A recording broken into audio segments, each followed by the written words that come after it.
En 2008, quand la fraude constitutionnelle s'introduisait, qu'est-ce que Kamto a dit? En 2008, quand les jeunes que Kamto veut diriger aujourd'hui, et il y a parmi ces jeunes qui sont en train de le suivre, mais ne réfléchissent pas. Jeunes Camerounais, s'il vous plaît, réfléchissons un peu. Faisons la différence. Faisons la différence. Excellons là où nos parents n'ont pas pu. Parce qu'ils n'ont pas eu les moyens que nous avons.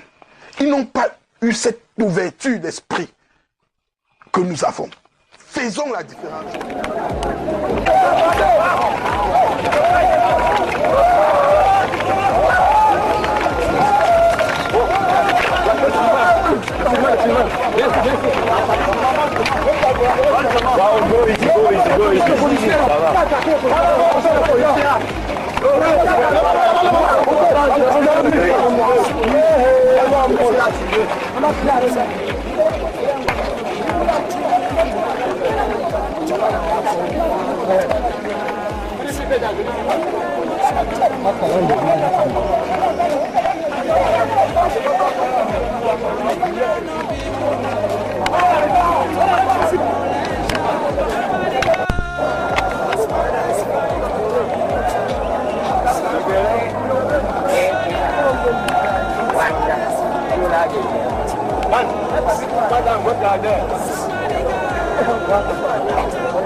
Est-ce que nous allons laisser ce genre continuer à nous manipuler? Sortons de cet obscurantisme. Le pays ne va jamais changer si nous, d'abord les jeunes, nous ne changeons pas notre mentalité pour épouser la vérité. En 2008, pendant que les jeunes nous sommes soulevés, où était Kamto? Lui, il était au ministère de la Justice. Qu'est-ce qu'il a dit? Savez-vous où il était? Je vais vous dire. Kamto parcourait le monde entier pour se faire élire à la Cour internationale de justice. Kamto était à genoux devant Paul Biya en 2008 pour avoir le soutien de Paul Biya.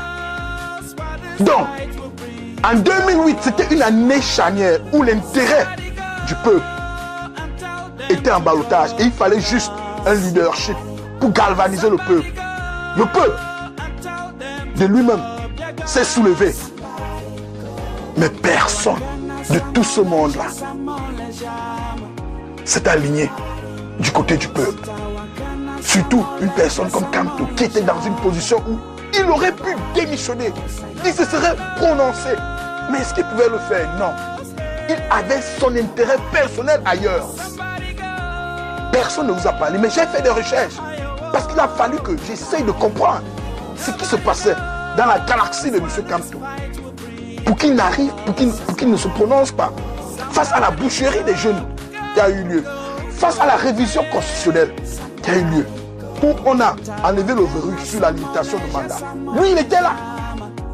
Vous savez, je vais voir peut-être que j'ai quelqu'un ici qui va dire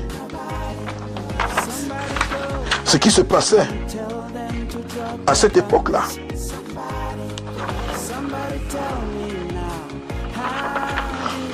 De toutes les façons, à cette époque, en 2008 précisément, Kamto cherchait l'appui de M. Biya. Donc, pendant que M. Biya matait le peuple, il a fermé les yeux parce qu'il voulait que le Cameroun soutienne sa candidature à la présence de à la Cour internationale de justice. Il voulait le soutien du Cameroun et il a eu ce soutien parce que M. Biya a dispatché les ministres. Je dis, Un opposant, est-ce que vous croyez que quelqu'un qui est opposant au régime peut avoir ce traitement spécial que Kamto a eu? On a dépêché Garga Aloum, le gars qui est le ministre, qui était au ministère des Relations extérieures, chargé des affaires islamiques. Je crois que c'est Garga Aloum. Il y a eu l'autre qui était chargé du Commonwealth, qu'on envoie en Afrique du Sud. Il y a eu le ministre des Relations extérieures lui-même, Eyebe, qui est allé au Gabon, et je crois, il y a eu Amadou Ali, qui allait en Égypte.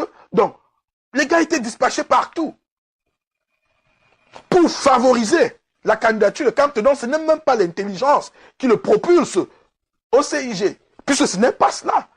Il n'était pas question de cela. Et d'ailleurs, même cette année, il a échoué cette élection, parce qu'un Somalien l'a gagné. Il a été battu par un Somalien en 2008. Donc, vous comprenez alors que M. Kamto, quand il avait son intérêt en jeu, il s'en fout du peuple. Et quelle impression avait-il de M. Paul Biya en 2008? Je vais vous jouer une vidéo de ce que Kamto a dit de Paul Biya en 2008 là. Dans le 2008 que vous passez, tout le monde est en train de demander à Kamto, qu'est-ce que tu faisais, qu'est-ce que tu faisais? Voici un élément de réponse. Voici ce qu'il pensait de Paul Biya en 2008. Écoutons, c'est juste quelques secondes. Your Excellencies, ladies and gentlemen, dear invitees, the President of the Republic of Cameroon, His Excellency Paul Biya, a very peace-loving man. Donc, en 2008, pendant que Paul Biya tue les Camerounais, change la constitution, fait tout ce qu'il fait, Kamto dit de lui que Paul Biya est un apôtre de la paix et quelqu'un qui aime la paix. J'espère que ceux-là qui ont perdu les membres de leur famille, ceux-là qui ont été des victimes en 2008, seront d'accord avec Kamto que Paul Biya était un homme de paix, un apôtre de la paix